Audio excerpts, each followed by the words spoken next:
We start off this insane dual psycho J-drama beating two drunkards up and pouring salt in their eyes, making them immediately sober and thankful of each other. Who knew diffusing a bath salt psychosis just requires normal salt? Within minutes of playing this game, Kiryu is slamming down drinks to the extent he can finally express himself in karaoke. I already feel insane in this game. A second ago I was smashing a man's head into the concrete. 2 minutes later I'm singing a ballad of love and loss. This is unhinged behaviour. An aging foreigner who looks like Tom Petty somehow sweet talks Kiryu into protecting him, dangling the carrot of teaching him new moves. Nowadays you can learn some pretty sweet self-defense on YouTube. I hope we know how lucky we are in this age that we don't have to help aging alcoholics in debt in order to learn how to dodge a punch. Or a wrench. After that, it turns out Japanese Michael DeSanta is framing our boy K-Dog for murder for basically a parking space. Here where I live, if you occupy someone's parking space, an officer will politely and quietly leave you a ticket. I prefer Japan's way of just ripping off your shirt and challenging the parking officer to a bare knuckles fight. We fight the hardest boss yet. Japanese Steve Buscemi, a man that looks like he smokes 2,000 cigarettes a day yet seems to just keep jumping on Kiryu whenever we reach for a damn door. Japanese DeSanta gets shirtless for us, not actually a bad physique for his age and lifestyle. I see why he did it. I don't know though, it just doesn't give me the Fight Club vibe still. Kuze, you're not going to pull off a Tyler Durden when you're still wearing your prescription glasses, mate. DeSanta Durden loses the match due to Kiryu's unmatched 20/20 vision, and actor Louis Guzman makes him cut off his finger. Kiryu gets invited to a rich stranger's apartment after being found crying in the street after being kicked out by the Yakuza. I don't have to tell you how dangerous this is for women, but it seems even Kiryu isn't above earning his bed tonight, as the next scene we see him crying in the shower. It's easy to judge guys, but when you don't have the support of the Yakuza, I guess you gotta use that incredible bone structure to earn your pillow for the night. We then leave and immediately get mugged by the voice actor of Kiryu. This was very self-reflective mugging and could possibly represent the self-hate Kiryu has developed for selling his body to rich real estate men. After all that, what does a homeless person do after selling your body and personality all in one day? Well, you get steaming drunk with the boys, of course. Kiryu's clearly at the bottom of the pecking order though, so the round's on us apparently. Kiryu starts talking to a little boy in line. Risky move, usually done by popular YouTubers. He clearly is after GTA 6 but gets mugged by a high schooler for it. We've all been there, it just happened to be SOCOM 2 online bundle for the PS2, still salty on that one. We chase down this bully only for him to be mugged as well. This starts a chain of theft we chase after, only to find the last guy who mugged the game is the kid's dad. This truly is the power of the GTA series, making proud fathers inadvertently rob their child just to see if the driving mechanics lean more to the GTA 4 style than the 5 style. Showing the kid the value of patience can wait. He waited long enough for GTA 6. Next up, Kiryu gets involved in being a film producer. Of course, this means he dressed up as Carlton from the Fresh Prince of Bel-Air. Perhaps he got him in the zone to withstand this serious toxic positivity on set, almost like being in a modern gaming studio. At least this wasn't a porn shoot, let's be honest, we wouldn't be surprised at this point in this game. Oda says the real estate mogul Kiryu got rescued by wants him round again, only to turn up to what looks like a bit of rough play first. We're getting into 50 Shades territory here and Kiryu seems reluctant but steps right into it, the champion. Oda then tries his hand in this sadistic foreplay by trying to beat me with a giant kazoo. Turns out our ventriloquist stepdaddy Kazuma referred us to the real estate mogul named Tachibana. Guess it's not stepdaddy but pimp daddy now. Next we meet the next main character, Majima. I heard this guy is a complete wildcard, but all I saw was exceptional customer service and patience. Despite getting a carver facial from a particularly rowdy customer,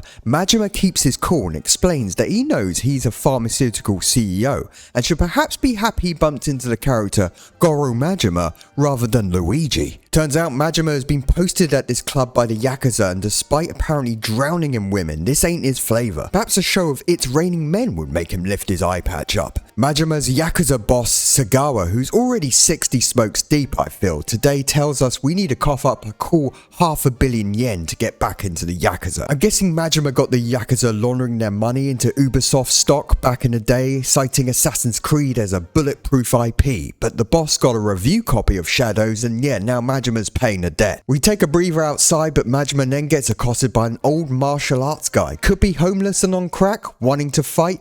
Majima suggests under the bridge where he swiftly snaps his head. Crack may make you feel like Kiryu guys, but chances are you look like this guy. Don't fight 6-foot stoic looking badasses with an eye patch, okay? You wouldn't do a line of coke and then look for a fight with Solid Snake, would you? Stupid question. You'd hit those EpiPens. We didn't get a bash at karaoke again, but with Majima this time we get perhaps a real feel of Majima's flavour. Think Saturday Night Fever with a dash of Elvis minus the ability to sing. Majima's eye patch nearly shot off his face when his attention is immediately grabbed by the Lust Machine, having a boogie at the rival club The Odyssey.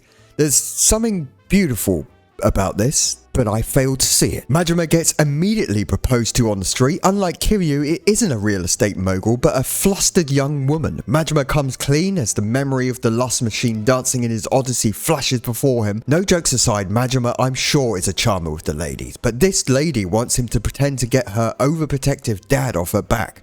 A wise ghoul once said, "Thou shalt not get sidetracked by bullshit."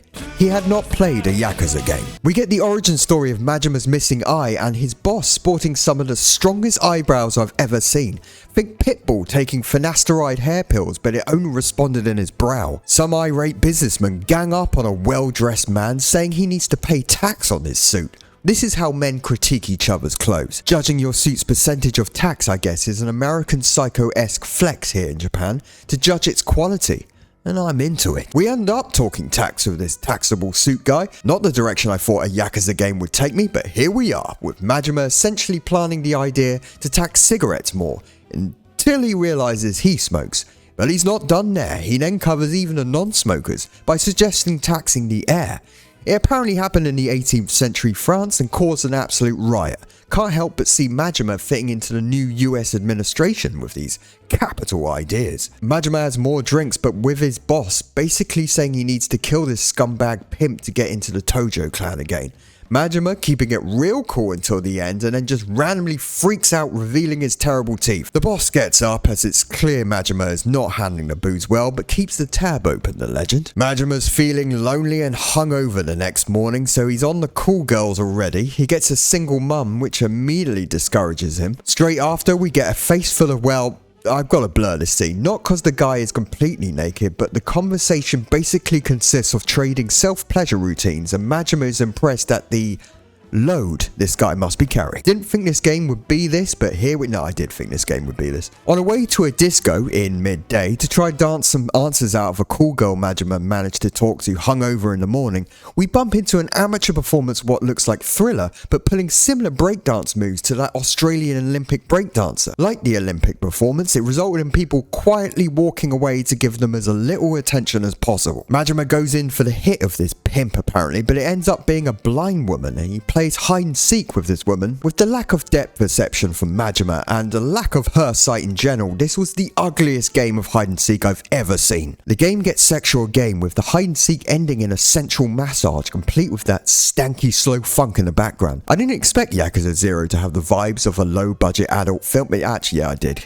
The target walks in and he looks pissed I'm getting a massage he was clearly after in that moment and challenges me with a pair of needles. Naturally the baseball bat won, but then the Yakuza storm in with a gun, so that's game set match. We help the masseuse escape because Majima is fine, completely 180ing his life mission to join the Yakuza to help a blind masseuse. They reach the safety of that small patch of land this is all over, and Stevie Wonder here isn't letting go of Majima's leg, so he's gonna have to cut her free if you get my Tokyo drift.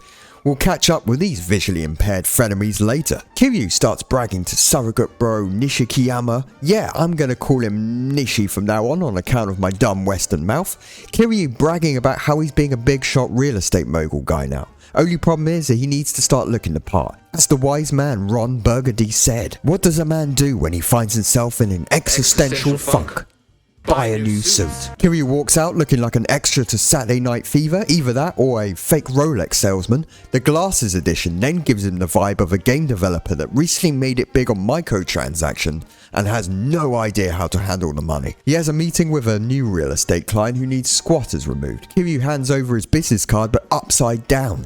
Bateman would be disgusted. Kiryu nonetheless follows his idol Bateman's footsteps by beating the shit out of locals on the street straight after the humiliation. Kiryu can't catch a break with the bald horny men and gets a street dance. I think when Kiryu and Majima meet, they're gonna have a lot to talk about. We confront the squatter and he seems to have a sweet gaming rig set up. The guy's just trying to speedrun Sonic and we come in with our fancy suits. I feel bad. We bump into a billionaire outside and he tells us there's 5 other billionaires trying to snatch up all the property in Kamurocho. Kind of reminds me of all the tech billionaires of today snatching up all the online platforms, except this guy in front of us could probably actually play Path of Exile too. We go to meet for a drink with Oda, but we bump into Nishiki first, which is real awkward, kind of like seeing an ex while waiting for a date, except it's best bros. Oda walked in looking like how Jake Paul should have looked if Mike didn't keep biting his own damn glove, and behind walks in the most showbiz jacket yet. It seems Yakuza higher ups signify their status with how jazzy their suits are. You know how like the more complicated pattern on a shirt, the more expensive it is. Awano is his name, and he basically wants our boss dead so he can get a clear path of being promoted, threatening Kiryu and everyone he knows along the way.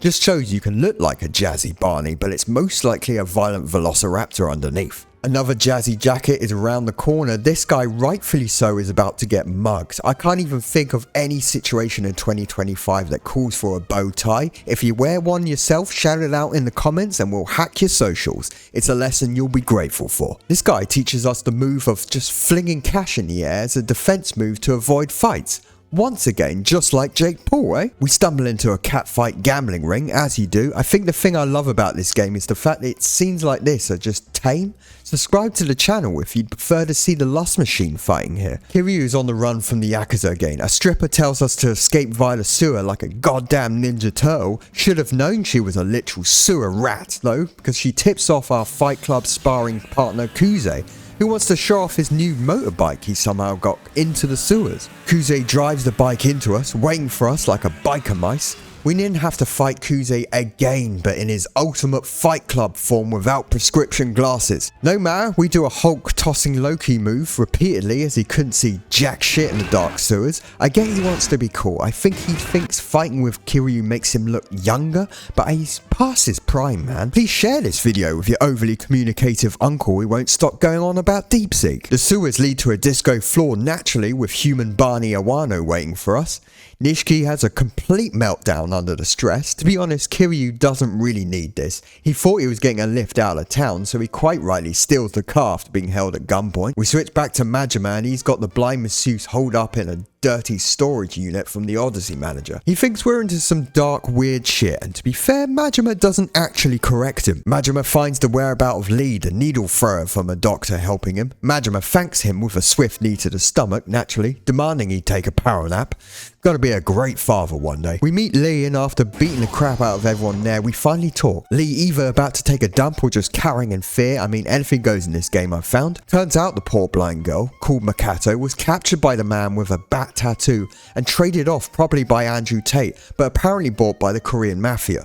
The girl's been through it, and through this trauma apparently went blind. Being stuck in a cage watching Andrew Tate film his TikToks can do this to anyone, please be aware. We meet a human statue that is desperate to take a piss, so he asks Majima to distract the crowd. We do one of Majima's karaoke belters. This performance pissed off a guy so much he wanted to actually beat the shit out of me for it, literally his words. This is how X Factor should become relevant again, injecting a fight round for poor performance. Anyway, after beating this guy up, the crowd loves it. Turns out parents want a man beating another man down with a baseball bat as their family street entertainment, not karaoke. It doesn't stop there. Majima bumps into a man creepily staring at a mum and son playing ball. We confront him naturally, and he says he's the boy's dad, just he had to have his face surgically altered by the Yakuza. I think the fear of the show To Catch a Predator has really made pedophiles get creative with their lies. Majima bumps into a guy using the Apple Vision headset. He's wondering why people aren't appreciating the device, completely ignoring the fact he looks like a mentally handicapped member of the Ghostbusters. Majima Majima tries it out, but it can't even make calls as it's out of battery. Probably because the Vision Pro had a software update. We meet a guy who pays people to listen to him play guitar. Gotta say, this is a refreshing way of promotion.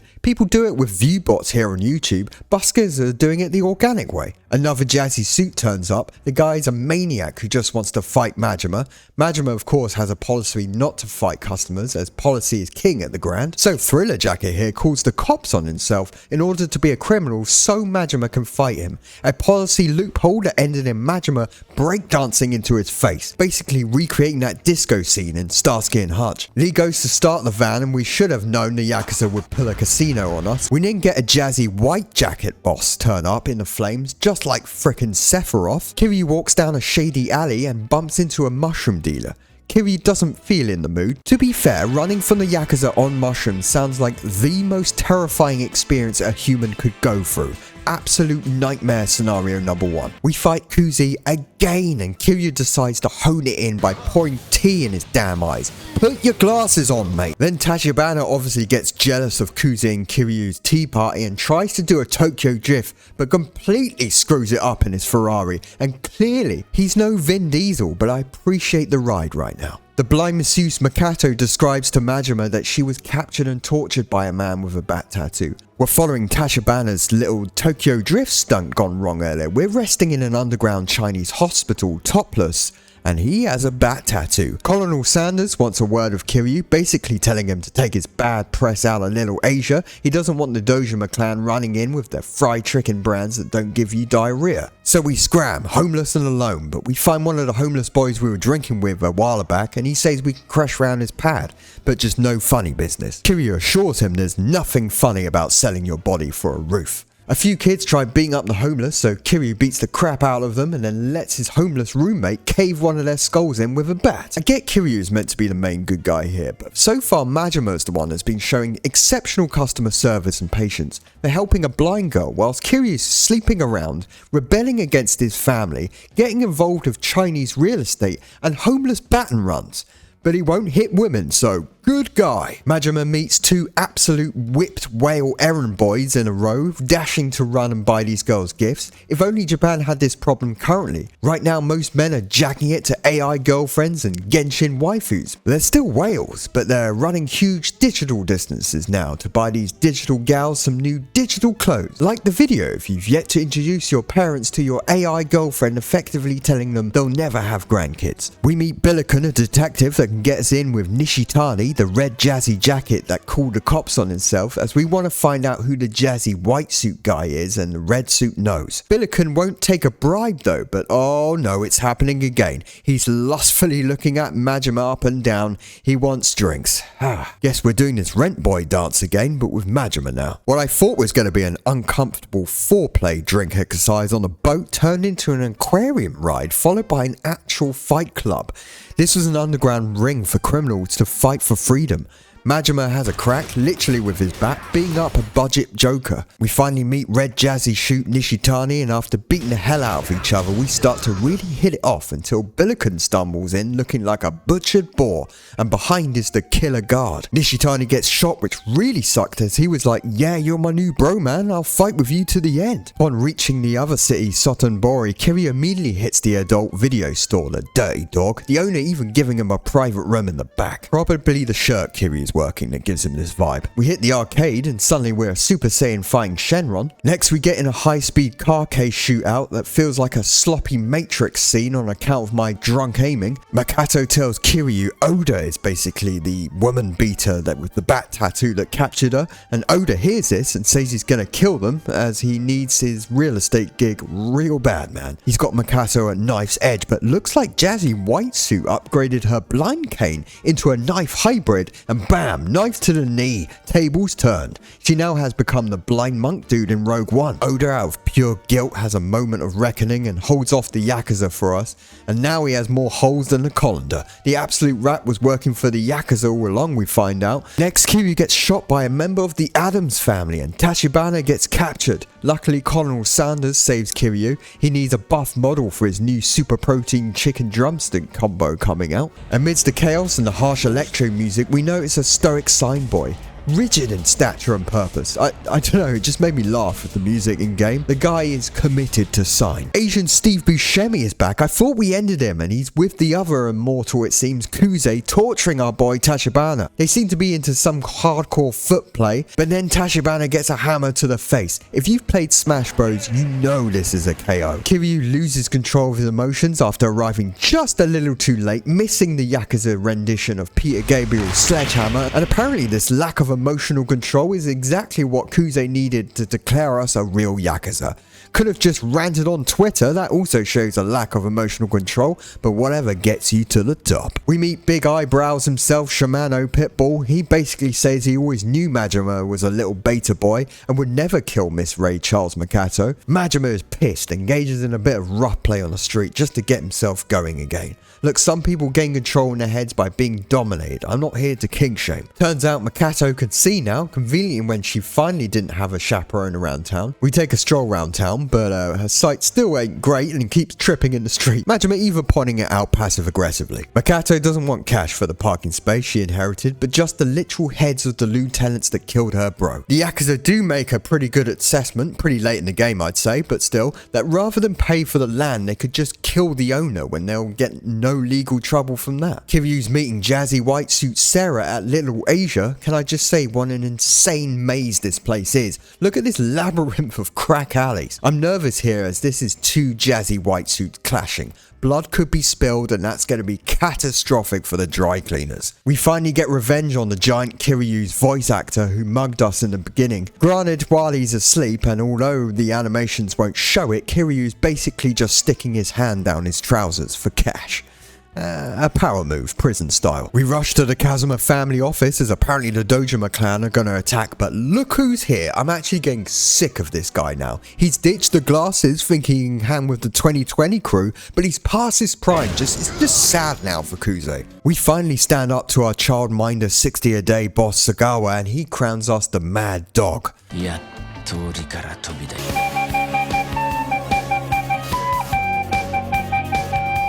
In the words of Lonely Island, I'm on a boat, and can we just appreciate this improvised move with the chair by Kiryu here. Majima, the mad dog, decides to take on the whole Dojima HQ. I'm a little worried he's been hitting the crack. His one eye is bloodshot as hell. This is my new Majima conspiracy, that he's a crackhead. Think about it. He's paler in each game, always retains that youthful skinny body, even into his 60s. Crack is Majima's fountain of youth. We finally get to fight Yakuza Barney, who despite his easy living still has the body of Chris Bumstead in his bulk season. Adam family's Lurch creeps in as he always does and looks like he's gonna do an old sneakeroo I shoot you in Majima, but Awano steps up on a last ditch attempt at Pride and uses his off-season bodybuilder physique to catch all the bullets. Guess Barney really did want to protect the kids. But then Adam family Wolverines him to finish the job, but once again Bat always wins in this game.